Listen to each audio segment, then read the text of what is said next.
Welcome back to NM reviews. ఈ రోజు మనం చెప్పుకోబోయే సినిమా ఏంటంటే మిస్ పర్ఫెక్ట్. ఇది వెబ్ సిరీస్ అన్నమాట. తెలుగులో రిలీజ్ అయింది. లావణ్య త్రిపాఠి అలాగే అభిజిత్ హీరో హీరోయిన్లుగా నటించారు. ఇది వచ్చి 8 ఎపిసోడ్స్. 8 ఎపిసోడ్స్ వచ్చి మనం కవర్ చేయడానికి ట్రై చేద్దాం. ముందుగా ప్లీజ్ నా ఛానల్ని లైక్ చేయండి, షేర్ చేయండి, సబ్స్క్రైబ్ చేసుకోండి. ముందుగా స్టోరీలోకి వచ్చేస్తే లావణ్య త్రిపాఠి అంటే ఈ సినిమాలో తన పేరు కూడా లావణ్య. తను ఒక సాఫ్ట్వేర్ కంపెనీలో పనిచేస్తుంటుంది.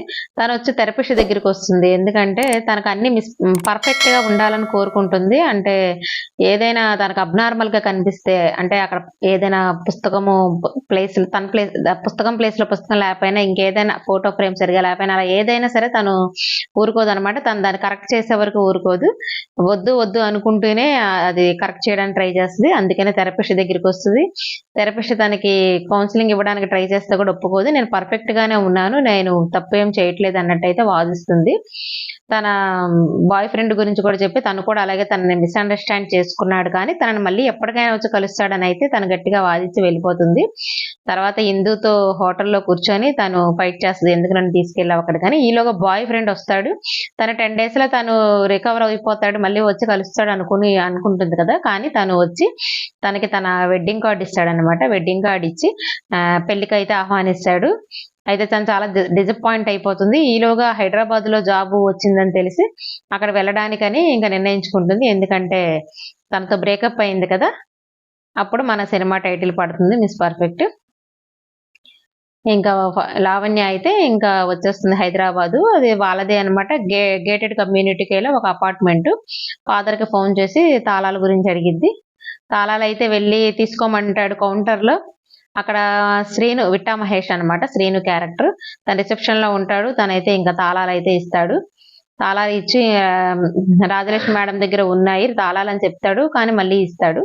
అయితే తను అపార్ట్మెంట్కి వెళ్ళిద్ది, ఫ్లాట్కి వెళ్ళి అపార్ట్మెంట్కి వెళ్ళి మొత్తం అన్ని ఇంకా తను అన్ని పర్ఫెక్ట్ గా ఉండాలి కదా, అన్ని తను క్లియర్ గా పర్ఫెక్ట్ గా అన్ని చేసుకుంటూ ఉంటుంది. తండ్రి ఎవరినైనా మెయిన్ పెట్టుకోమంటే, పొద్దున నాకు మొత్తం పర్ఫెక్ట్ గా ఉండాలి, నేనే మొత్తం క్లీన్ చేసుకుంటాను, నాకు ఒక వంట మనిషి ఉంటే చాలు అని అనుకుంటూ ఉండగా ఈలోగా బెల్ మోగుతుంది. పని మనిషి వస్తుంది అనమాట.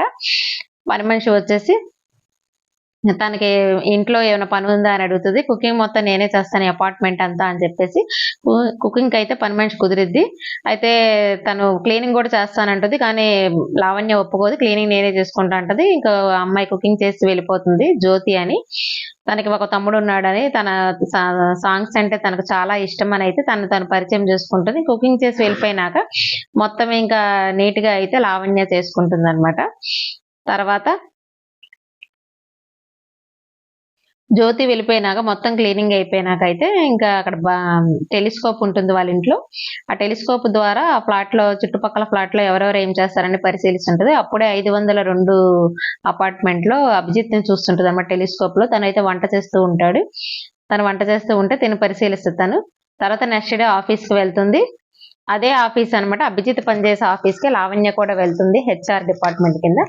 అయితే తననైతే అభిజిత్ చూడడు. మిగతా వాళ్ళందరూ ఇంట్రెస్ట్ గా చూస్తుంటే పని ఏం లేదా ఏంటి, తర్వాత మేడం గారు పరిచయం అవుతారు కదా, ముందు మీరు మీ పనులు మీరు చూసుకోండి అని వాళ్ళు అరుస్తాడు.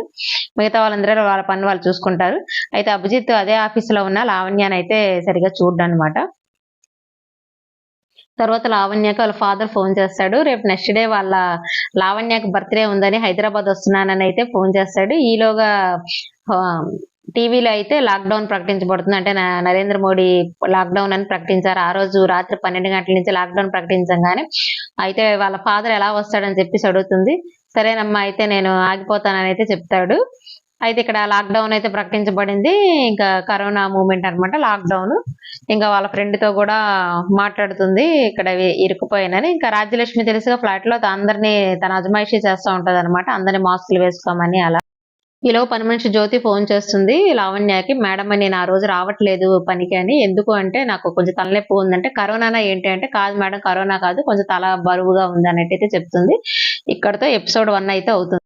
ఎపిసోడ్స్ 2 స్టార్టింగ్ లో తను రాలేకపోతున్నానని హెడేక్ గా ఉందని చెప్పేసి 502లో ఉన్న రోహిత్ అంటే అభిజిత్ ఉన్నాడు కదా, రోహిత్ తనకి కూడా కొంచెం ఇన్ఫార్మ్ చేయమని చెప్తుంది. రాలేనని నువ్వే ఇన్ఫార్మ్ చేసుకోవచ్చు కదా, ఫోన్ చేసుకోవచ్చు కదా అంటే ఫోన్ తను సైలెంట్ లో పెడతాడు. తను ఫోన్ తీయట్లేదు మేడం, ప్లీజ్ ఎట్లా అయినా సరే నా జాబ్ పోతుంది, ప్లీజ్ మేడం కొంచెం అని చెప్పి రిక్వెస్ట్ చేస్తుంది. తనకు వెళ్ళి చెప్పమని 502లో అని. ఇంకా లావణ్య ఇంకా బయలుదేరుతుంది రోహిత్ కి ఇన్ఫార్మ్ చేయడానికి, జ్యోతి రావట్లేదని చెప్పడానికి. అయితే లిఫ్ట్ కూడా ఉండదు, లిఫ్ట్ పైకి వెళ్ళి అయితే కాలింగ్ బెల్ మోగిస్తుంది. రోహిత్ వచ్చి తలుపు తీస్తాడు. రోహిత్ వచ్చి తలుపు తీస్తే చెప్తున్నాడు పని మనిషి రాలేదు అంటే. అయితే ఇక్కడ రోహిత్ ఏమనుకుంటాడంటే పని మనిషి రాకపోవడం వల్ల ఈ లావణ్యాన్ని పంపించాడని అయితే అనుకుంటాడు. జ్యోతి వేరే అమ్మాయిని పనికి పంపించింది అనుకోని అయితే పని చేసేసి వెళ్ళిపో నువ్వు అయితే అని చెప్పేసి అయితే మళ్ళీ పడుకోవడానికి లోపలికి వెళ్ళిపోతాడు. లావణ్య చెప్పేలోగా నేను పని మనిషిని కాదని చెప్పేలోగా తన బెడ్రూమ్ లోకి వెళ్ళిపోతాడు. ఇంకా తను వెనక్కి వచ్చేద్దాం అనుకుంటుంది కానీ ఆ డోర్ ఓపెన్ చేయగానే అసలు ఇల్లంతా చాలా డట్టిగా కనబడేసరికి ఇంక తను చెప్పాం కదా మిస్ పర్ఫెక్ట్ అని చెప్పేసి తను ఇంకా ఎక్కడ అలా ఉండేసరికి తను చాలా ఇదిగా ఫీల్ అయిపోయి మొత్తం ఇంకా లోపలికి వచ్చేసి అనమాట. అంతా శుభ్రం చేసేస్తుంది రోహిత్ ఫ్లాట్ మొత్తం శుభ్రం చేసేసి ఇంకా తలుపు దగ్గరికి వేసి అయితే వెళ్ళిపోతుంది. రోహిత్ లేచి చూస్తాడు, లేచి చూసి అబ్బా ఇంత చాలా పర్ఫెక్ట్ గా చేసింది పని మనిషి అని అయితే చాలా హ్యాపీగా ఫీల్ అవుతాడు. లావణ్య అయితే జ్యోతిని బాగా తిట్టుకుంటుంది. ఎందుకంటే తను చెప్పడం వల్లే కదా తను వెళ్ళి అలా పైకి వెళ్ళి ఆ రోహిత్ ఫ్లాట్ అంతా శుభ్రం చేయాల్సి వస్తుందని తిట్టుకుంటుంది.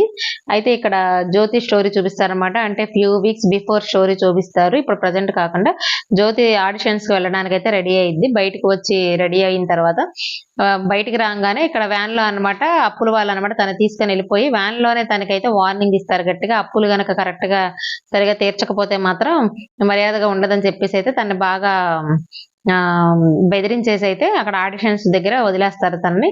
తనైతే ఆడిషన్స్ కి వెళ్తుంది, ఆడిషన్స్ అయితే ఇస్తుంది. అయితే అక్కడ ఆడిషన్స్ చేసే వాళ్ళైతే సరిగ్గా రిసీవ్ చేసుకున్నట్టు అయితే తనకు అనిపించదు. తను చాలా ఫీల్ అవుతుంది అనమాట. ఆడిషన్స్ అయితే ఇస్తుంది కానీ అక్కడ వాళ్ళ రియాక్షన్ అయితే సరిగా ఉండదు. ఆడిషన్స్ తీసుకున్న వాళ్ళ కంగారు వాళ్ళది ఇలా పాడడం మొదలు పెట్టంగానే తనని మిస్గైడ్ చేసేసి ఇంకో వేరే వాళ్ళని రమ్మని చెప్పేసి పిలవడం అలా అయితే తను చాలా డిసప్పాయింట్మెంట్ అయింది.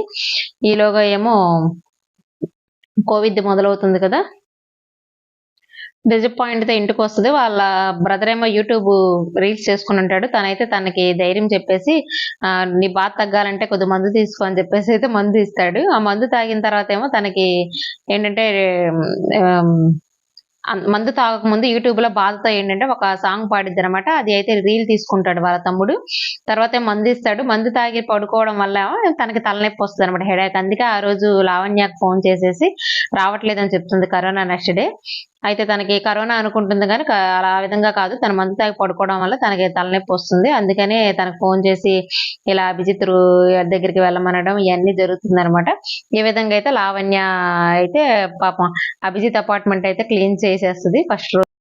మళ్ళీ సెకండ్ డే కూడా జ్యోతి ఫోన్ చేస్తుంది అనమాట. ఫోన్ చేసి ఇక్కడ కరోనా నిబంధనల వల్ల వీధిలోంచి బయటికి రానివ్వట్లేదు అమ్మ, ప్లీజ్ దయచేసి మళ్ళీ నేను ఈ రోజు కూడా రావట్లేదు, మళ్ళీ రోహిత్ సార్కి ఫోన్ దయచేసి మళ్ళీ చెప్పండి అని చెప్పేసి మళ్ళీ రిక్వెస్ట్ చేస్తుంది. మళ్ళీ లావణ్య ఇష్టం లేకుండా మళ్ళీ రోహిత్ అపార్ట్మెంట్కి వెళ్ళింది చెప్పడానికి. సేమ్ రోహిత్ మళ్ళీ ముందు రోజులానే మళ్ళీ వచ్చావా, నువ్వే వచ్చావా, జ్యోతి రాలేదని చెప్పేసి డోర్స్ తీసుకొని లోపలికి వెళ్ళిపోతాడు. మళ్ళీ చూస్తే మళ్ళీ ప్లాట్ అంతా డట్టిగా కనబడేసరికి ఇంకా లావణ్య ఊరుకోలేకపోతుంది. మళ్ళీ లోపలికి వెళ్ళి మళ్ళీ మొత్తం ముందు రోజులానే మొత్తం క్లీన్ చేసేస్తుంది. క్లీన్ చేసేస్తుంది. ఈలోగా రోహిత్ కి ఏమో ఫోన్ వస్తుంది ఆఫీస్ నుంచి, అర్జెంట్ గా జూమ్ కాల్ అటెండ్ అవ్వాలని చెప్పేసి. తన ల్యాప్టాప్ వెతుక్కుంటూ ఉంటాడు. అయితే ల్యాప్టాప్ అయితే కనబడదు. అయితే కొత్తగా వచ్చిన పని మనిషి లావణ్యాన్ని తీసేసి ఉంటుందేమో అని చెప్పేసి ఇంకా పోలీస్ కంప్లైంట్ ఇద్దాం అనుకుంటాడు.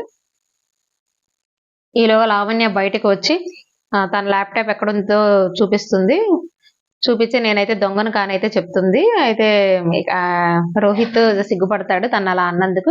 సారీ అని చెప్పి నీ పేరేంటి అని అడుగుతాడు. తను లావణ్య అని చెప్పబోయి లావణ్య అని చెప్పకుండా లక్ష్మి అని చెప్తుంది. లక్ష్మి నువ్వు బాగా వర్క్ చేస్తున్నావు, రేపటి నుంచి నువ్వే వచ్చేసి, తను రాకపోయినా నువ్వు వచ్చేసే అన్నట్టయితే చెప్తాడు. డైలీ రమ్మంటాడు. తను ఇంప్రెస్ చేయడానికి తనకైతే వంట కూడా చేసి పెడతాడు.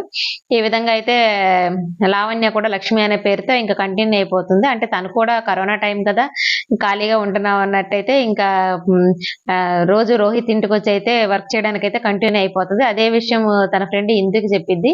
నీకేమైనా బుద్ధి ఉందో లేదో, నువ్వు ఎంత చదువుకున్నావు ఏంటి అక్కడ పని మనిషిగా చేయడం ఏంటంటే, పని మనిషిగా కాదు నాకే ఏంటో బాగున్నట్టు అనిపిస్తుంది, ఎలాగో ఫ్రీగానే ఉన్నాను కదా, బానే ఉన్నట్టు అనిపిస్తుంది, ఏ మనమాకలే రోహిత్ అని అయితే ఇక్కడ ఫ్రెండ్ అయితే రిక్వెస్ట్ చేస్తుంది. ఇక్కడైతే రోహిత్ అయితే లక్ష్మినే జ్యోతి కంటే వర్క్ బాగా చేస్తుంది నీట్ గా అని చెప్పేసి అయితే ఇంకా అలా జ్యోతిని వర్క్ లోంచి తీసేద్దాం అనుకుంటాడు. ఇక్కడైతే జ్యోతి అయితే చచ్చి చెడు పోలీసులు కంటపడకుండా తమ్ముడు సహాయంతో అయితే ఫ్లాట్ కి అయితే వచ్చేస్తుంది పనిలోకి. అయితే రోహిత్ అపార్ట్మెంట్ కి వస్తుంది. ఇక్కడ రోహిత్ ఏమంటాడంటే, ఇంక పనిలోంచి తీసేసాను, నేను నా వర్క్ నేనే చేసుకుందాం అనుకుంటున్నాను, సో నీకు 1 నెల జీతం ఎక్స్ట్రా ఇచ్చేస్తాను, నేను తీసేస్తానని అయితే చెప్తాడు. ఇక్కడైతే ఇంకా జ్యోతి వర్క్ పోయిందని చెప్పేసి అయితే చాలా డిసప్పాయింట్ అయిపోతుంది. ఇంటికి వచ్చి చాలా బాధపడుతూ తమ్ముడి దగ్గర ఫీల్ అయిపోయి, ఎట్లా అయినా మనం డబ్బులు సంపాదించాలి, ఏదో ఒక విధంగా డబ్బులు సంపాదించాలని అయితే చెప్తుంది. తమ్ముడు కూడా ఏదో ఒకటి చేద్దాం అక్క, నువ్వేం బాధపడమాక. ఇక్కడ ఒక పక్క నుంచి రోహిత్ వాళ్ళ మదర్ అయితే రోహిత్ కి అయితే పెళ్లి సంబంధాలు చూస్తూ ఉంటుంది. ఇక్కడతో సెకండ్ ఎపిసోడ్ పూర్తవుతుంది. ఇంకా థర్డ్ ఎపిసోడ్ మొదలవుతుంది. లావణ్య తన ఆఫీస్ వర్క్ ఇంటి నుంచే చేస్తుంటుంది. మొత్తం స్టాఫ్ తో అయితే జూమ్ కాల్ లో మాట్లాడుతూ ఉంటుంది. తర్వాత వాళ్ళ ఫాదర్ కి అయితే ఫోన్ వస్తుంది ఫాదర్ నుంచి. ఫాదర్ అయితే అడుగుతుంది, ఎందుకు రాలేదు, ఎక్కడున్నావు అని అడిగితే అయితే సరిగ్గా సమాధానం చెప్పలేకపోతాడు. మాట అయితే దాటేస్తాడు తండ్రి. ఎక్కడున్నావు అని అడిగినా సరే అయితే సమాధానం అయితే చెప్పడు. అయితే రోహిత్ మదర్ రోహిత్ కి ఫోన్ చేసినప్పుడు తను డిఫరెంట్ గా మాట్లాడతాడు. వాళ్ళ మదర్ అంటే లవ్ లో ఉన్నట్టు అలా మాట్లాడతాడు. నా పెళ్లి నేనే చేసుకుంటా అన్నట్టు. ఇక్కడ రోహిత్ మదర్ కి అయితే అనుమానం వస్తుంది. వెంటనే జ్యోతికి ఫోన్ చేస్తుంది, తనకు స్పైగా ఉండమని చెప్పేసి. అంటే తను రోహిత్ ఎవరితో మాట్లాడుతున్నాడా, ఎవరైనా తన రూమ్ కి వస్తున్నారా అన్ని స్పైగా చూసి పెడితే కనుక తనకు డబల్ జీతం ఇస్తానని అయితే చెప్తుంది. అలాగే ఇక్కడ రోహిత్ జాబ్ నుంచి తీసేశాడు కాబట్టి తనకు డబల్ జీతం వస్తుంది కాబట్టి జ్యోతి అయితే స్పై పని చేయడానికి అయితే ఒప్పుకుంటాడు. జ్యోతి తమ్ముడు కార్తిక్ కూడా జ్యోతికి హెల్ప్ చేయడానికి అయితే ఒప్పుకుంటాడు. ఇక్కడ ఏమో లావణ్య ఇంకా రోహిత్ ఇంటికి వస్తూ ఉంటుంది కదా, డైలీ కంటిన్యూ అయిపోతుంది. ఇంకా రోహిత్ తనకి మంచి మంచి వంటలు చేస్తూ చూడు ఇంప్రెస్ చేస్తాడు. అయితే ఇక్కడ వాళ్ళ సంభాషణలో భాగంగా తనకు వంట అంటే చాలా ఇష్టం అని చెప్పి రోహిత్ వంటకు సంబంధించి మంచి బుక్ తయారు చేయాలని తన గోల్ అని చెప్పేసి చెప్తాడు. మరి జాబ్ మానేసి ఆ హ్యాబీ నెరవేర్చుకోవచ్చు కదా, అంటే జాబ్ మానేస్తే పిల్లని ఎవరు ఇస్తారు, పెళ్లి ఎవరు చేసుకుంటారు వంటలు చేస్తూ ఉంటే అని అయితే చెప్తాడు. అయితే పెళ్లి జాబ్ చేస్తేనే పెళ్లి చేసుకుంటారని అమ్మాయిని చేసుకోనే బదులు చేసుకోకుండా ఉండడమే బెటర్ అయితే ఇక్కడ లావణ్య చెప్తుంది. ఆ విధంగా వస్తే బాగుంది, నాకు అయితే నన్ను పెళ్లి చేసుకునే అమ్మాయి ఆ విధంగా వస్తే బాగుందని అయితే రోహిత్ కూడా కోరుకుంటాడు. ఈ విధంగా అయితే వీళ్ళిద్దరు బాండింగ్ అయితే బలపడుతూ ఉంటుంది. వాళ్ళిద్దరూ అనుకోకుండానే ఒకరినొకరు అయితే ఇష్టపడుతూ ఉంటారు. ఇక్కడ రోహిత్ మదర్ అప్పచెప్పిన పని పూర్తి చేయడానికి అయితే జ్యోతి అయితే అపార్ట్మెంట్ కి వస్తుంది తమ్ముడిని తీసుకొని. అక్కడ శ్రీనుని అడుగుతుంది, మా అక్క 4 రోజులు రాలేదు, ఆ టైంలో ఎవరైనా కొత్తగా పని మనిషి జాయిన్ అయిందా రోహిత్ దగ్గర పని చేయడానికి అంటే, ఇక్కడ శ్రీను అంటాడు ఎవరు జాయిన్ అవ్వలేదు అని చెప్పేసి. లేదు, ఎవరో జాయిన్ అయ్యారని మాకు డౌట్ గా ఉంది, మాకు ఆ విషయంలో హెల్ప్ చేయమంటే, నాకు తెలిసి అయితే ఎవరు జాయిన్ అవ్వలేదు, సరే మీరు చేయమంటున్నారు కాబట్టి చేస్తానంటాడు. ఎందుకంటే ఇక్కడ శ్రీను ఏమో జ్యోతిని ఇష్టపడుతుంటాడు, సో తనకి హెల్ప్ చేయడానికి అయితే ఒప్పుకుంటాడు. అయితే ఇక్కడ జ్యోతి ఇంతకు ముందు యూట్యూబ్ లో వాళ్ళ తమ్ముడు యూట్యూబ్ లో ఒక పాట పాడి ఉంది కదా, అదైతే వైరల్ అవుతూ ఉంటుంది. జ్యోతి లావణ్య ఇంటికి వచ్చి వర్క్ చేస్తూ ఉంటుంది. ఈలోగా అప్పుల వాళ్ళు ఫోన్ చేసి జ్యోతిని బెదిరిస్తుంటారు. లావణ్య ఏంటి జ్యోతి అని అడిగితే, ఇక్కడ ఇలా అప్పులు భారం ఉందండి నా మీద అని అయితే చెప్తుంది. అయితే లావణ్య అంటుంది, 1 నెల జీతం ముందే ఇచ్చేయమంటావా, పోనీ అప్పుల భారం ఉంది కదా అంటే, లేదు మేడం, నాకు అవసరమైతే నేను మిమ్మల్ని ఖచ్చితంగా అడుగుతాను, ప్రస్తుతానికి ఇప్పుడైతే అక్కర్లేదు అన్నట్టయితే చెప్తుంది జ్యోతి. ఇక్కడైతే శ్రీను కార్తిక్ అయితే స్కెచ్ వేస్తూ ఉంటారు. రోహిత్ అయితే ఎలాగైనా ఫాలో అయ్యి అమ్మాయి ఎవరో అయితే తెలుసుకుందామని. రోహిత్ ఎక్కడికి వెళ్తుంటాడు, ఏం చేస్తుంటారని అయితే అన్ని చూస్తూ ఉంటాడు. అయితే ఇంతకు ముందు ఒకరినొకరు హాబీస్ షేర్ చేసుకుంటున్నప్పుడు లావణ్య చెప్తుంది అనమాట, తనకి ఉసిరికాయ పచ్చడి అంటే చాలా ఇష్టమని, అలాగే పర్ఫెక్ట్ గా ఉండడం అన్న ఉసిరికాయ పచ్చడి అన్న చాలా ఇష్టము, అలాగే ఒక చెఫ్ ఉంటారు, ఆ చెఫ్ చేసిన ఉసిరికాయ పచ్చడి అంటే నాకు చాలా ఇష్టం అని చెప్పేసి ఆ చెఫ్ నేమ్ అయితే చెప్తుంది. ఒక ఓల్డ్ ఏజ్ ఆవిడ తన గురించి చెప్పడం వల్ల ఏంటంటే, ఈ రోహిత్ ఏమో మార్నింగ్ లేసి బయట పోలీసులకు తెలియకుండా బయటకు వెళ్ళి అయితే ఆ చెఫ్ దగ్గరికి వెళ్ళి అయితే ఆ ఉసిరికాయ పచ్చడి గురించి అయితే తెలుసుకుందామని వెళ్తుంటాడు. ఇక్కడైతే రోహిత్ కి తెలియకుండా వీళ్ళు ముగ్గురు అయితే ఫాలో అవుతుంటారు. వాళ్ళ ముగ్గురు సైకిల్ మీద, రోహిత్ సైకిల్ మీద అయితే ఇంక ఒకరికొకరు పోలీసులకు తెలియకుండా అయితే రోడ్ల మీద చేజింగ్లు చేసుకుంటారు. ఇక్కడ రోహిత్ అయితే ఆ చెఫ్ దగ్గరికి వెళ్ళి అయితే ఆ ఉసిరికాయ పచ్చడి అయితే నేర్చుకుంటాడు. ఈలోగా రోహిత్ ఫ్రెండ్ ఫోన్ చేస్తే రోహిత్ చెప్తుంటాడు అనమాట, ఇలాగ నాకు ఇష్టమైన అమ్మాయి కోసం అయితే పచ్చడి నేర్చుకోవడానికి అయితే వచ్చానంటే, నువ్వేం చదువు పచ్చళ్ళు నేర్చుకుంటున్నావా అన్నట్టయితే ఇక్కడ ఫ్రెండ్ అయితే ఆ ఫోన్ వింటున్న వీళ్ళ ముగ్గురికి అయితే క్లారిటీ వచ్చేస్తుంది, రోహిత్ అయితే ప్రేమలో ఉన్నాడని చెప్పేసి. అదే విషయం వాళ్ళ మదర్ కి ఫోన్ చేసి అయితే చెప్తారు వీళ్ళ ముగ్గురు. అయితే తనైతే ఆ అమ్మాయి ఎవరో కరెక్ట్ గా కనుక్కోరు, నాకైతే షేర్ చేయండి, షేర్ చేసిన తర్వాత మీకు మిగతా డబ్బులు ఇస్తానని అయితే లావణ్య అయితే వాళ్ళ ఫాదర్ కి ఫోన్ చేస్తుంది. వాళ్ళ ఫాదర్ మాట్లాడుతున్నప్పుడు వెనక బ్యాక్గ్రౌండ్ అయితే తనకు అనుమానాస్పదంగా ఉంటుంది. అప్పటికి ఎక్కడ ఉన్నావు అని ఫాదర్ అడుగుతుంటుంది. ఈలోగా సైరన్ మోగుతున్నట్టు సౌండ్ వినిపిస్తుంది. సైరన్ మోగడంగానే అందరూ అపార్ట్మెంట్స్ బయటికి వెళ్ళి చూస్తారు. అక్కడ రాజలక్ష్మి ఆంటీ అపార్ట్మెంట్స్ అయితే సైరన్ మోగుతుంటది. రాజలక్ష్మి ఆంటీని అందరూ అడిగితే రాజలక్ష్మి ఆంటీ అయితే ఇక్కడ ఏ సైరన్ మోగట్లేదని అయితే వాళ్ళందరినీ తిప్పి కొట్టేస్తుంది, వెనక పంపిస్తుంది. వాళ్ళందరినీ బయటికి పంపించేసిన తర్వాత తను లోపలికి వెళ్తుంది. అక్కడ లావణ్య ఫాదర్ ఉంటాడు అనమాట లోపల. అంటే లావణ్య ఫాదర్ హైదరాబాద్ లోనే ఉన్నారు, అందుకే అక్కడ బ్యాక్గ్రౌండ్ మారిందని లావణ్య డౌట్ పడతా ఉంటుంది తండ్రి ఫోన్ చేసినప్పుడల్లా. అంటే వాళ్ళ తండ్రి వచ్చి ఇక్కడ రాజ్యలక్ష్మి అపార్ట్మెంట్ లోనే ఉంటున్నాడు అనమాట. అయితే ఇక్కడ వీళ్ళిద్దరి స్టోరీ అయితే చూపిస్తారు ఫ్లాష్ బ్యాక్. అసలు బొంబాయి నుంచి గోకుల్ అంటే లావణ్య ఫాదర్ అసలు ఎందుకు హైదరాబాద్ వచ్చారు, ఇక్కడ ఎందుకు కరోనాలో రాజ్యలక్ష్మి అపార్ట్మెంట్ లో ఎందుకు ఇరుక్కుపోయారు అనేది అయితే ఇక్కడ ఫ్లాష్ బ్యాక్ చూపిస్తారు. ఇంతకు ముందు లావణ్య ఫాదర్ బొంబాయి నుంచి వస్తున్నప్పుడల్లా హైదరాబాద్ లో తన ఫ్లాట్ ఉంది కదా, తన ఫ్లాట్ కి అయితే వస్తూ ఉంటాడు. అలా వస్తున్న క్రమంలోనే అనుకోకుండా లిఫ్ట్ దగ్గర రాజ్యలక్ష్మి అలాగే గోకుల్ అయితే ఎదురవుతారు ఒకసారి. అంటే అప్పుడే రాజ్యలక్ష్మి ఆ అపార్ట్మెంట్ లోకి ఫ్లాట్ కొనుక్కొని వస్తుంది. తన వాళ్ళిద్దరూ లిఫ్ట్ లో పరిచయం అవుతారు. ఆ విధంగా వాళ్ళిద్దరి పరిచయం అలాగా వాళ్ళు ఫన్నీ కాన్వర్సేషన్స్ అయితే దగ్గర అవుతారు. ఈలోగా అపార్ట్మెంట్ లో ఎలక్షన్స్ జరుగుతాయి. ఎలక్షన్స్ లో తను అయితే చైర్మన్ గా అక్కడ సెలెక్ట్ అవుతుంది. సెలెక్ట్ అయినప్పుడు తనకు బాగా ఫుల్ గా సపోర్ట్ చేస్తాడు గోకుల్. తర్వాత వాళ్ళిద్దరూ అలా ఆ విధంగా ఇద్దరు సింగిల్స్ గా ఉండడం వల్ల ఏంటంటే ఇద్దరు ఒకరికొకరు ఇష్టపడతారు. ఇష్టపడి ఫోన్ లో మాట్లాడుకోవడం అలా అయితే జరుగుతూ ఉంటుంది. ఈలోగా లావణ్య హైదరాబాద్ వచ్చేయాలని చెప్పేసి ఫోన్ చేస్తుంది తండ్రికి. ఆ టైంలోనే హైదరాబాద్ వచ్చేస్తాను అని చెప్తున్న టైంలో ఏమో తన అంటది వచ్చేసేసి ఇక్కడే ఉండు, తర్వాత లావణ్య వచ్చినాక వెళ్దుగానే తనైతే ముందే రప్పించేసుకుంటుంది. అంటే తను లావణ్యకి ఫోన్ చేసే టైంకి హైదరాబాద్ వస్తున్నాను ఫోన్ చేసే టైంకి యాక్చువల్ గా తను రాజలక్ష్మితో హైదరాబాద్ లోనే ఉంటాడు. అయితే కూతురికి సడన్ సర్ప్రైజ్ ఇద్దాం అనుకుంటాడు. ఈలోగా అనుకోకుండా లాక్డౌన్ పడుతుంది కదా, ఆ విధంగా అయితే ఇక్కడ గోకుల్ అయితే రాజలక్ష్మి అపార్ట్మెంట్ ఇరుక్కుపోతాడు. మళ్ళీ కూతురికి ఏమైనా చెప్తే మళ్ళీ తన దగ్గర బాగోదు, అయితే ముందే వచ్చేసానని ఇక్కడే ఉంటున్నానని చెప్తే బాగోదు. లాక్డౌన్ అయిపోయిన అయితే కూతురికి సర్ది చెప్దామని అయితే నిర్ణయించుకుంటారు వాళ్ళిద్దరు. లాక్డౌన్ అయిపోయిన వరకు ఉండు, లాక్డౌన్ ఎత్తేస్తారు అంటే ఇన్ని రోజులు నెల రోజుల వరకు లాక్డౌన్ పెడతారని వాళ్ళకి తెలియదు కదా, ఒక 2-3 రోజులు అయిపోతుందిలే, అప్పుడు ఏకంగా కన్విన్స్ చేద్దాం లావణ్య అని అయితే ఆ విధంగా అయితే వాళ్ళు చెప్పకుండా ఉంటారు. ఈ విధంగా అయితే తను అంటే గోకుల్ లావణ్య ఫాదర్ రాజలక్ష్మితోనే అపార్ట్మెంట్ లోనే ఉండిపోతాడు. అంటే తను కూడా అదే అపార్ట్మెంట్ లో కూతురికి తెలియకుండా రాజలక్ష్మితో ఉంటున్నాడు అనమాట. అక్కడ వాళ్ళిద్దరు బాండింగ్ అయితే బలపడుతూ ఉంటుంది. అంటే రాజలక్ష్మి గోకుల్ ఇద్దరు సింగిల్స్ గా ఉండడం వల్ల వాళ్ళిద్దరు బంధం అయితే బలపడుతూ ఉంటుంది. ఈ విధంగా అయితే వాళ్ళిద్దరు ఒకే చోట లాక్డౌన్ లో అయితే ఇరుక్కుపోతారు.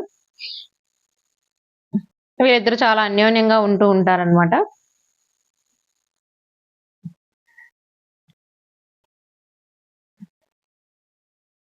ఆ మూమెంట్ లోనే ఒకసారి వంట చేస్తూ ఉండగా ఈ లావణ్య రాజలక్ష్మి వంట పొయ్యి మీద పెట్టి మర్చిపోతుంది. ఆ సౌండే ఇక్కడ సైరన్ గా మోగింది. ఆ సైరన్ వినే వీళ్ళందరూ అపార్ట్మెంట్ లో లావణ్యతో సహా అందరూ వస్తారు ఆ పొగకి సైరన్ మోగడం వల్ల. అప్పుడే మనకైతే ఇది ఫ్లాష్ బ్యాక్ అయితే చూపించడం జరుగుతుంది. వీళ్ళిద్దరు అంటే గోకులు ఆల్రెడీ రాజలక్ష్మి అపార్ట్మెంట్ ఇక్కడ రోహిత్ కోసం ఒక సంబంధం చూస్తుంది వీడియో కాల్ లో అనమాట. అమ్మాయిని పరిచయం చేస్తుంది తారా అని. తను కూడా జాబ్ చేస్తుంటుంది. కరోనా టైంలో తను కూడా ఇంట్లో ఇరుక్కుపోవడము, వాళ్ళ పేరెంట్స్ కూడా పెళ్లి చేసుకోమని పోరు పెట్టడంతో తను వీడియో కాల్ లో కలుస్తుంది రోహిత్ ని. తనకు కూడా ఇంట్రెస్ట్ లేదని, నాకు బ్రేకప్ అయిందని, తనకు ఇంట్రెస్ట్ లేదని, అందుకని ఈ లాక్డౌన్ అయిపోయే వరకు మనం మాట్లాడుకుందాం, తర్వాత ఎవరికి వాళ్ళం విడిపోదాము లాక్డౌన్ అయిపోయినాకనైతే కన్విన్స్ చేస్తుంది రోహిత్ ని. రోహిత్ కూడా అదే ఇష్టం కాబట్టి ఓకే అంట. తర్వాత రోహిత్ విసిరికాయ పచ్చడి నేర్చుకొని లావణ్యకి అయితే తినిపిస్తాడు. లావణ్య అయితే విసిరికాయ పచ్చడి తింటే చాలా ఎమోషనల్ అవుతుంది. ఇక్కడ కార్తీక్, శ్రీను, జ్యోతి అయితే రోహిత్ ని ఎలా అబ్జర్వ్ చేయాలో ఎలా కనిపెట్టాలని ఆలోచిస్తుంటారు. ఈలోగా రోహిత్ వాళ్ళ మదర్ అయితే ఫోన్ చేసి తొందరగా కనుక్కోమని చెప్తుంది. అమ్మాయి ఎవరో తొందరగా కనుక్కోమని అయితే ప్రెషర్ పెడుతుంది. ఇంకా లాభం లేదనుకోని రోహిత్ సార్ ఇంటికి వెళ్ళిపోవాలని ప్లాన్ చేసుకొని అయితే అపార్ట్మెంట్కి అయితే వెళ్ళిపోతారు వాళ్ళిద్దరు. అపార్ట్మెంట్కి వెళ్ళిపోయి డైరెక్ట్గా ఇంకా రోహిత్ ఫ్లాట్ లోకి అయితే వెళ్ళిపోతుంది. రోహిత్ ఫ్లాట్ లోకి వెళ్ళిపోయి అంటే కార్తిక్ ప్లంబర్ గా వెళ్తాడు. ఇక్కడ జ్యోతి కూడా కార్తిక్ వెనకాతల నుంచి ఉంటుంది. ప్లంబర్ గా లోపలికి వెళ్ళి ఎవరైనా ఉన్నారేమో చెక్ చేస్తాడు అనమాట కార్తీక్. అక్కడ ఎవరు కనబడరు. తనైతే ఏంటి ఇలా చెక్ చేస్తున్నాడు అని చెప్పేసి తనైతే బలవంతంగా రోహిత్ అయితే బయటికి నెట్టేస్తాడు. ఇక్కడ జ్యోతి అయితే లోపల ఫ్లాట్ లో ఇరుక్కుపోతుంది. కానీ తను అనుకోకుండా అక్కడ రబ్బర్ బ్యాండ్ ని అలాగే అక్కడ హెయిర్ తో ఉన్న రబ్బర్ బ్యాండ్ ని అయితే చూస్తుంది. ఈలోగా రోహిత్ వచ్చి అయితే అద్దంలో తాను చూసుకుంటూ ఈ లక్ష్మి ఎవరు, లక్ష్మికి నేను ఇలాగా బాండ్ అయిపోయాను ఏంటి అన్నట్టయితే తనలో తను మాట్లాడుకుంటూ ఉంటాడు అద్దంలో. అయితే అద్దం వెనకాతలే జ్యోతి దాక్కుంటుంది. ఆ ఫ్లాట్ లో ఇరుక్కుపోతుంది కదా జ్యోతి అద్దం వెనకాతలో దాక్కొని అయితే ఈ లక్ష్మి అనే మాటనైతే వింటుంది. ఈ లక్ష్మి ఎవరబ్బా అని అయితే ఆలోచిస్తూ ఉంటుంది. ఆలోచించి వీళ్ళ ముగ్గురితో అయితే ఈ లక్ష్మి అనే వాళ్ళు ఎవరు, ఈ లక్ష్మిని రోహిత్ లవ్ చేస్తున్నాడని అయితే వీళ్ళు మాట్లాడుకుంటూ ఉంటారు. శ్రీను అయితే నాకు తెలిసి లక్ష్మి అనే వాళ్ళైతే అపార్ట్మెంట్ లో ఎవరు లేరని అయితే గట్టిగా చెప్తారు. 6th ఎపిసోడ్ స్టార్ట్ అవుతుంది. ఇక్కడైతే రాజలక్ష్మి గోకుల్ మాట్లాడుకుంటుంటారు. గోకుల్ అయితే చాన్నాళ్ళు అయింది మందు తీసుకొని అని అయితే ఆలోచిస్తుంటాడు. ఈ లాక్డౌన్ లో మందు ఎక్కడ దొరుకుతుంది, అయినా ట్రై చేద్దాంలే అన్నట్టయితే రాజలక్ష్మి వీళ్ళ ముగ్గురైతే లక్ష్మి అనే అమ్మాయి ఎవరైనా ఉందా అని అయితే అపార్ట్మెంట్ లో సీసీ కెమెరా చెక్ చేస్తుంటారు. ఈలోగా ఒక పక్క నుంచి అయితే జ్యోతి పాడిన పాట అయితే వైరల్ అవుతా ఉంటుంది. దాన్ని అయితే వైరల్ చేస్తుంటారంటే ఆ పాట నచ్చి అందరూ ఒకరికొకరు షేర్ చేసుకుంటారు. శ్రీను, కార్తీక్, జ్యోతి అయితే కారిడార్ నుంచి అయితే రోహిత్ చర్యలను అయితే అబ్జర్వ్ చేస్తా ఉంటారు. ఈలోగా గోకుల్ గా మందు కావాలంటది కదా, గ్రాసరీస్ కి వెళ్ళి తన ఐటమ్స్ తేవాలని చెప్పేసి అయితే రాజలక్ష్మి గ్రాసరీస్ తేవడానికి అయితే బయలుదేరుతుంది. ఈలోగా గోకుల్ కి తన ప్లాట్ లో అంటే కూతురు ఉంటున్న ప్లాట్ లో మందు బాటిల్స్ ఉన్నాయని అయితే గుర్తుకొస్తుంది. ఎలా అయినా అవి తీసుకొని రావాలి కూతురికి తెలియకుండా అని అయితే బయలుదేరుతాడు. అప్పుడే ఇక్కడ రాజలక్ష్మి గ్రాసరీస్ కి వెళ్తుంది. గోకుల్ ఏమో కూతురి ఫ్లాట్ కి వచ్చి బాటిల్స్ తీసుకోవాలనుకుంటాడు. అయితే లావణ్య ఉంటుంది కాబట్టి ఇట్లా లావణ్యకి ఫోన్ చేసి అమ్మ కింద అడ్రస్ ఇచ్చాను, ఆయన కొరియర్ బాయ్ వచ్చాడు, కిందకి వెళ్ళి తీసుకో అమ్మా అని చెప్తే తనైతే కిందకి వెళ్తుంది. ఈలోగా తను వెళ్ళేమో ఆ ఫ్లాట్ లోకి వెళ్ళైతే తన మందు బాటిల్ అయితే తీసుకుంటాడు. లావణ్య కూడా కొరియర్ బాయ్ రాలేదని చెప్పేసి తండ్రికి ఫోన్ చేసి పైకి వచ్చేస్తుంటది. ఈలోగా రాజ్యలక్ష్మి కూడా గ్రాసరీస్ తీసుకొని అపార్ట్మెంట్ కి వచ్చేస్తుంది. అయితే ఇక్కడ లావణ్య పైకి వెళ్తుండగా ఈ జ్యోతి చూసేస్తుంది అనమాట. జ్యోతి చూసేసి లావణ్య లక్ష్మి అని పిలవంగానే గబుక్కున తను లావణ్య ఆగిపోతుంది. అయితే తినే లావణ్య అని వెనక నుంచి చూస్తుంది కదా, తనే లక్ష్మి అనుకుని అయితే తన వెంట అయితే ఇంకా జ్యోతి అందరూ పడుతూ ఉంటారు, కార్తీక్, శ్రీను అని. ఇంకా లక్ష్మి గెటప్ లో ఉన్న లావణ్య ఇంకా తప్పించుకోవడానికి అని చెప్పేసి గబగబా పైకి వెళ్ళి తన ఫ్లాట్ లోకి అయితే దూరిపోతుంది. జ్యోతి అక్కడ వరకు వచ్చి ఇప్పుడే పరిగెత్తుకొని వచ్చింది కదా, ఎక్కడికి వెళ్ళిపోయిందని అయితే తను చూస్తూ వెతుకుతూ ఉంటుంది. అయితే లావణ్య అపార్ట్మెంట్ నుంచి మళ్ళీ తన ఫ్లాట్ లోంచి అయితే తయారై మళ్ళీ బయటకు వస్తుంది. ఏంటి జ్యోతి ఇక్కడ ఎత్తుతున్నావు అంటే అప్పుడు మొత్తం చెప్తుంది అనమాట. ఇలాగా లక్ష్మి అనే అమ్మాయి ఇలాగా రోహిత్ అపార్ట్మెంట్ లో పనిచేస్తుంది, తన వల్ల నన్ను అయితే పనిలోంచి తీసేసాడని అయితే తను చెప్తుంది. అవునా సరేలే బాధపడ మాకు, అంత మంచి జరిగిద్దిలే నీకు అని చెప్పేసి అయితే లావణ్య నేను ఇప్పుడే బయటకు వెళ్ళి వస్తాను, నువ్వు వర్క్ చేసుకొని అయితే జ్యోతికి అయితే తన ఇంట్లో పనప్ప చెప్పేసి అయితే రోహిత్ అపార్ట్మెంట్ కి అయితే వెళ్తుంది. అంటే రోహిత్ అప్పటికి ఇంకా రాలేదు ఏంటని అయితే తనకు ఫోన్ చేస్తాడు. అందుకే జ్యోతికి తన ఇంట్లో పనప్ప చెప్పేసి తనైతే రోహిత్ అపార్ట్మెంట్ కి వెళ్ళిద్ది. అయితే ఇక్కడ రోహిత్ అపార్ట్మెంట్ లో తను ఉంటుండగానే రోహిత్ అపార్ట్మెంట్ లో తను ఉంటుండగానే తనకైతే ఫోన్ వస్తుంది. ఆఫీస్ నుంచి ఫోన్ వస్తుంది. మీరు ఎక్కడ వర్క్ చేస్తున్నారు అన్నప్పుడు అయితే తను వర్క్ చేసే ప్లేస్ చెప్తాడు. ఆ ప్లేసే లావణ్య వర్క్ చేసే ప్లేస్ కూడా అయ్యేసరికి తనైతే భయపడిపోయి ఇంకా నన్ను కలవద్దు, నేను ఇక్కడికి రాను, అమ్మ బయటపడిపోతుంది తన విషయం అని చెప్పేసి అయితే నేను ఇంకా పని చేయడానికి రాను, ఇంకా నన్ను వదిలేసేయండి, జ్యోతి రేపటి నుంచి వస్తుందని అయితే ఖచ్చితంగా గట్టిగా చెప్పేసి అయితే లావణ్య బయటకు వచ్చేస్తుంది ఫ్లాట్ లోంచి, రోహిత్ ఫ్లాట్ లోంచి. అయితే ఇలా బయటకు వస్తున్న టైంలో జ్యోతి ఏంటంటే లావణ్య ఇంట్లో మైక్రోస్కోప్ ఉంది కదా, టెలిస్కోప్, దాని నుంచి అయితే లావణ్య రోహిత్ అపార్ట్మెంట్ వైపు చూసేటప్పుడు లావణ్య బయటకు వస్తూ అయితే కనిపిస్తుంది. సో లావణ్య బయటకు వచ్చేటట్టు కనిపించేసరికి జ్యోతికి అర్థమైపోతుంది లావణ్య అనే లక్ష్మి అని. తనైతే ఇంకా చాలా ఆశ్చర్యపోతుంది. ఆశ్చర్యపోయి ఇంకా లావణ్య రాగానే అడుగుదామని గట్టిగా నిర్ణయించుకొని లావణ్యనైతే అడిగేస్తుంది. అడిగేసి దాన్ని మీ గురించి నేను వాళ్ళ మదర్కి చెప్పేస్తాను అన్న టైంలోనే ఈలోగా జ్యోతికి ఫోన్ వస్తుంది. అప్పులు వాళ్ళు వచ్చి ఇంట్లో సామానంతా బయట పడేస్తున్నారని. అప్పుడు లావణ్య జ్యోతి అయితే వాళ్ళ ఇంటికి అయితే బయలుదేరుతారు. అక్కడ అప్పుల వాళ్ళ ఇంట్లో సామానంతా బయటికి వేసేస్తుంటే లావణ్య అడ్డుపడి వాళ్ళకి సర్ది చెప్తుంది. అయితే అప్పు నువ్వే తీసేయచ్చు కదా అని ఆయన అడిగితే సరే ఇంకా తన మెడలో ఉన్న చైన్ అయితే అప్పు కింద అయితే ఇచ్చేస్తుంది లావణ్య. ఇదంతా చూసి జ్యోతి చాలా ఫీల్ అవుతుంది. అయితే తను అంటది మీరు నిజంగా తనని అప్పుడు చెప్తుంది జ్యోతి నేను తనని రోహిత్ని ఇష్టపడుతున్నానని. అయితే అలా ఇష్టపడేటైతే తనకి ఇంట్లో సంబంధాలు చూస్తున్నారు వాళ్ళ మదర్కి వాళ్ళకి తెలియకముందే ముందు మీరు రోహిత్తో చెప్పేసేయండి తనైతే ఇష్టపడుతున్నానని రోహిత్తో చెప్పేసేయండి లేకపోతే ప్రాబ్లం అయిద్దని అయితే చెప్తుంది. ఈ విధంగా అయితే ఈలోగా జ్యోతి వీడియో వైరల్ అవుతుంది కదా. ఆ వీడియోనైతే అక్కడ మ్యూజిక్ డైరెక్టర్ రాధాకృష్ణ గారు చూస్తారు. ఇక్కడ రోహిత్ తారా అనే అమ్మాయి చాట్ చేస్తుంటది కదా వాళ్ళ మదర్ చెప్పిన సంబంధం. అయితే ఆవిడేమో మాట్లాడుతున్న రోహిత్ తో నిజంగానే లవ్ లో పడిపోతుంది. తను రోహిత్ తో చెప్తుంది నాకు మీరు నేను మిమ్మల్ని ఇష్టపడుతున్నానని చెప్పేసి. రోహిత్ కూడా ఆలోచిస్తుంటాడు ఎందుకంటే ఆల్రెడీ తను లక్ష్మి వెళ్ళిపోయింది కదా నేను ఇంకా మీ దగ్గరికి రాను అని లావణ్య తను చెప్పేసి గట్టిగా వెళ్ళిపోయింది కదా రోహిత్ తో. సో లావణ్య కూడా వెళ్ళిపోయింది కాబట్టి రోహిత్ ఆలోచిస్తుంటాడు తారా గురించి. తారాని తను కూడా చేసుకుందాం అన్నట్టయితే ఆలోచిస్తుంటాడు.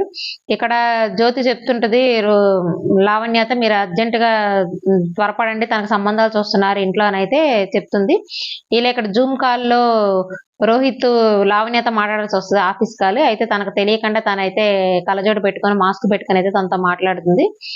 తర్వాత మ్యూజిక్ డైరెక్టర్ రాధాకృష్ణ చూసారన్నారు కదా జ్యోతిని. అదైతే వాళ్ళ తమ్ముడిని పట్టుకొని అయితే లావణ్య ఇంటికి జ్యోతి కోసం వస్తారు. జ్యోతికి అయితే సినిమాల్లో సాంగ్ పాడే అవకాశం అయితే మ్యూజిక్ డైరెక్టర్ రాధాకృష్ణ ఇస్తారు. అందరూ చాలా హ్యాపీగా ఫీల్ అయిపోతారు. అందరూ చాలా హ్యాపీగా ఫీల్ అయిపోయి ఇంకా ఎంకరేజ్ చేస్తుంది. జ్యోతిని అయితే ఎంకరేజ్ చేస్తుంది లావణ్య. నేను పాడగలనా లేదా అని భయపడుతున్నప్పుడు ఎంకరేజ్ చేస్తుంది. ఇక్కడైతే రోహిత్ కి సంబంధాలు చూస్తుంటారు కదా. ఫ్రెండ్ అడుగుతాడు ఏం చేద్దాం అనుకుంటున్నావు అంటే తారాతో కమిట్ అవుదాం అనుకుంటున్నాను అంటే వాళ్ళ మదర్ చూస్తుంది కదా ఆ సంబంధానికి అయితే కమిట్ అవుదాం అనుకుంటున్నాను అయితే చెప్తాడు. ఇక్కడ అదే విషయం అయితే జ్యోతితో చెప్తుంది. అంటే సంబంధం చూడడానికి వస్తున్నారు నువ్వు నాకు హెల్ప్ చేయడానికి రా అంటే ఆ విషయం అయితే జ్యోతి లావణ్యతో చెప్తుంది ఇలా సంబంధాలకు వస్తుంది. నేను కార్తీక్ ఏదో జరుగుతుంది అసలు లక్ష్మి అనే అమ్మాయి అసలు అపార్ట్మెంట్ లో లేదు ఏం జరుగుతుందో రోహిత్ని అడిగి కనుక్కుందాం అన్నట్టయితే ప్లాన్ చేస్తుంటారు. ఎందుకంటే ఇక్కడ జ్యోతి చెప్పదు కదా లావణ్య గురించి లక్ష్మి అని చెప్పేసి. ఇక్కడైతే ఇంకా పెళ్లి సంబంధం కోసం అయితే తారా వాళ్ళైతే రోహిత్ వాళ్ళ ఇంటికి వస్తారు. ఇక్కడ రోహిత్ అపార్ట్మెంట్ లో తారాతో మ్యాచెస్ జరుగుతుంది. తార అయితే రోహిత్ తన శారీ సరిగ్గా కట్టుకోలేదని తన బెడ్రూమ్ లోకి వెళ్ళి తన శారీ కరెక్ట్ గా కట్టుకొస్తానని చెప్పి తార అయితే రోహిత్ బెడ్రూమ్ లోకి వెళ్తుంది. ఈలోగా జ్యోతి లావణ్యాన్ని తీసుకొని వస్తుంది. రోహిత్ వాళ్ళ మదర్ అడుగుతుంది జ్యోతితో ఇంత లేట్ గా వచ్చావేంటి అని. అమ్మాయి ఎవరైనా అడిగితే ఈ అమ్మాయి పని మనిషి లక్ష్మి నాతో పాటు తోడుగా పనిచేయడానికి వచ్చిందని అయితే లావణ్యాన్ని పరిచయం చేస్తుంది. ఇక్కడైతే రోహిత్ అయితే ఇంకా లావణ్యతో మాట్లాడుతుంటాడు. ఈలోగా రోహిత్ ఫ్రెండ్ అయితే వచ్చేసి లావణ్యాన్ని గుర్తుపట్టి తనే మన ఆఫీస్ హెచ్ఆర్ అని అయితే చెప్తాడు. ఈలోగా శ్రీను కార్తీక్ కూడా లోపలికి వచ్చేస్తారు. వీళ్ళ ముగ్గురు మాట్లాడుకుంటుండగా ఈ ఫ్రెండ్ చెప్పేశాడు కదా తనే మన హెచ్ఆర్ లావణ్య అని అయితే చెప్తారు. అయితే లావణ్యగా వచ్చి మా ఇంట్లో పనిచేస్తుంది నువ్వేనా అని చెప్పేసి అయితే నిజం చెప్పనందుకైతే చాలా ఫీల్ అవుతాడు రోహిత్. చాలా ఫీల్ అయిన తర్వాత వాళ్ళిద్దరి మధ్య చాలా ఆర్గ్యూ జరుగుతుంది. నిజం చెప్పలేదని తనైతే నీ కోసమే చేశానని. అదే విధంగా ఫస్ట్ లో స్టార్టింగ్ లో వంటమ్మ చేసే మనిషి తనకి ఇష్టపడే మనిషి అయితే తన వస్తే బాగుండని కోరుకుంటాడు కదా. సో తను జాబ్ తీసేస్తే తను వంట బుక్ రాసుకుంటూ ఉంటాడు తన హాబీ నెరవేర్చుకుంటాడని అయితే లావణ్య అయితే తన జాబ్ తీసేసినట్టు మెయిల్ లో పెట్టిద్ది. అదే విషయం తన ఫ్రెండ్ తనకైతే చెప్తాడు. ఆ విషయం గురించి కూడా రోహిత్ చాలా ఫీల్ అవుతాడు. నాకు చెప్పకుండా నా జాబ్ ఎలా తీసేస్తావు నేను ఏదో మామూలుగా వంట గురించి చెప్తే అలా తీసేస్తావు అన్నట్టయితే చాలా ఫీల్ అవుతాడు. ఆ విధంగా వాళ్ళిద్దరి మధ్య ఆర్గ్యూ జరిగింది. ఇంకోసారి ఎక్కడికైనా పని ఈలోగా తారా వచ్చి ఎవరు ఇవిడ అని అడిగితే మా ఇంట్లో పనిచేసే లక్ష్మి ఈసారి ఎవరి దగ్గర కూడా నిజం చెప్పకుండా జాయిన్ మాకైతే తారా దగ్గరే లావణ్యతో అంటాడు రోహిత్. దానికి లావణ్య ఫీల్ అయిపోయి అయితే ఏడ్చుకుంటూ వెళ్ళిపోతుంది. ఏడ్చుకుంటూ తన ఫ్లాట్ కి వస్తుండగా ఈలోగా ఫ్లాట్ లో ఫ్లాట్ బయట గోకుల్ని రాజలక్ష్మిని చూస్తుంది. అంటే తన తండ్రిని చూస్తుంది. ఇంకా అసలే చిరాకులో ఉందేమో. తన తండ్రి చెప్పబోతుండగా నువ్వు ఇక్కడే ఉన్నావా, హైదరాబాద్ లో ఉన్నావా, ఇన్నాళ్ళు అయితే నాకు చెప్పకుండా తిరుగుతున్నావా అని రాజలక్ష్మి తన్నే ఏసరింపుగా చూసి వాళ్ళిద్దరితో సరిగా మాట్లాడకుండా అయితే తన ఫ్లాట్ తీసుకొని లోపలికి వెళ్ళిపోతుంది. ఇంకా వాళ్ళిద్దరు వెళ్ళిపోతారు. ఈలోగా మళ్ళీ రోహిత్ వస్తాడు లావణ్య అపార్ట్మెంట్ కి. మళ్ళీ వాళ్ళిద్దరి మధ్య మళ్ళీ సీరియస్ గా డిస్కస్ జరిగింది. మళ్ళీ ఇంకా నువ్వైతే మారవని అయితే రోహిత్ అయితే వెళ్ళిపోతాడు. ఈ విధంగా అయితే వాళ్ళిద్దరి మధ్య ఆర్గు తర్వాత తను గిల్టీగా ఫీల్ అయిపోయి తండ్రిని రాజలక్ష్మిని సారీ చెప్తుంది. ఇంకా వాళ్ళిద్దరు తను ఉంటుంది. కానీ తను వాళ్ళంతా ఎంజాయ్ చేస్తున్నా సరే తను వాళ్ళతో ఎంజాయ్ చేయలేకపోతుంది. ఈలోగా గోకుల్ మళ్ళీ ముంబై వెళ్ళిపోవాలనుకుంటాడు. రాజలక్ష్మి గోకుల్ అయితే తనకి సెండ్ ఆఫ్ ఇచ్చేసి లావణ్యకి అయితే ముంబై వెళ్ళిపోతారు. ఇంకా తను ఒంటరిగా ఉంటుంటుంది, గిల్టీగా ఫీల్ అవుతుంటుంది. ఇంకా తను కూడా ఫ్రెండ్ తో మాట్లాడితే ఢిల్లీకి ట్రాన్స్ఫర్ చేసుకొని వెళ్ళిపో, నా దగ్గరికి వచ్చేసి అని అయితే ఇందు చెప్తుంది. ఇంకా ఢిల్లీ వెళ్ళిపోవాలని అయితే నిర్ణయించుకుంటుంది. వెళ్ళిపోయేటప్పుడు మళ్ళీ ఒకసారి రోహిత్ని కలపడానికి వచ్చేసి మళ్ళీ రోహిత్ తో మాట్లాడుతుంది. రోహిత్ అయితే ఇంకా వాళ్ళిద్దరూ అయితే తమ తప్పులు ఒప్పుకొని ఒకరికొకరు కలుసుకుంటారు. ఈ విధంగా అయితే కథ సుఖాంతం అవుతుంది. ఇది చాలా మెలోడీ లవ్లీ డ్రామా అండి. చాలా బాగుంది సినిమా అయితే. ఎమోషనల్ టచింగ్ ఉంటుంది, లవ్ ఉంటుంది, చాలా చాలా బాగుంటుంది. నా నేరేషన్ కనుక మీకు నచ్చినట్లయితే please like, share, subscribe my channel. Thank you.